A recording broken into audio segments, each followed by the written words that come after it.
Nos forêts couvrent le tiers du territoire métropolitain. Ces dernières années ont montré qu'elles étaient beaucoup plus vulnérables au changement climatique que ce que l'on pensait.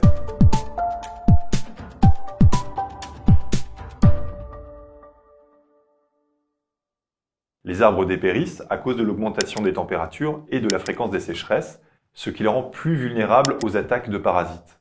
Au cours de l'été 2022, la France a découvert qu'elle n'était pas à l'abri des feux hors normes. Près de 20 000 incendies ont fait disparaître 72 000 hectares de végétation. Les services d'incendie et de secours ont été à la limite de la rupture de leur capacité. Cette situation a aussi des effets économiques. Avec la chute de leur vente de bois, les communes forestières n'ont plus les moyens nécessaires pour reconstituer leurs parcelles détruites et adapter leurs forêts. Une aide au renouvellement forestier a été incluse dans le plan de relance à hauteur de 355 millions d'euros entre 2021 et 2024. Ce montant est insuffisant par rapport aux destructions observées.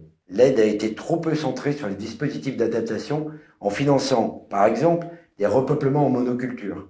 Par ailleurs, la filière des entreprises de travaux forestiers n'est pas assez structurée pour répondre à la demande en matière de plantation.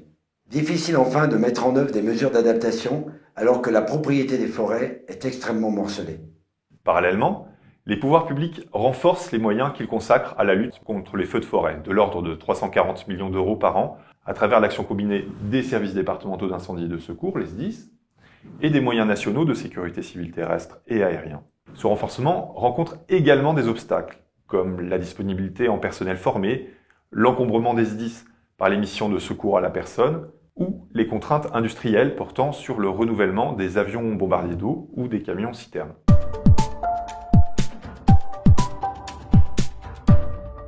Les enjeux de l'adaptation au changement climatique doivent être intégrés dans les outils d'aménagement et de planification forestière. Sur le terrain, les acteurs ont besoin d'experts pour les aider à faire un suivi régulier des peuplements forestiers.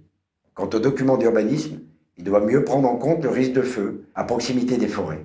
De nombreux territoires découvrent qu'ils sont désormais eux aussi vulnérables au risque de feux de forêt. Ils peuvent s'inspirer de ce que pratiquent déjà les départements méditerranéens et développer les pistes d'accès, l'entretien, le débroussaillage et des opérations de sensibilisation du public. C'est une véritable culture de la gestion du risque qui doit y être développée. Enfin, le nombre de cervidés ne cesse de croître.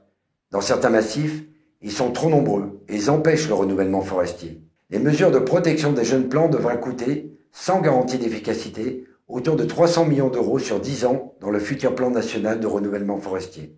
Actuellement, la régulation de ce grand gibier repose exclusivement sur les chasseurs et ce dispositif n'est pas efficace.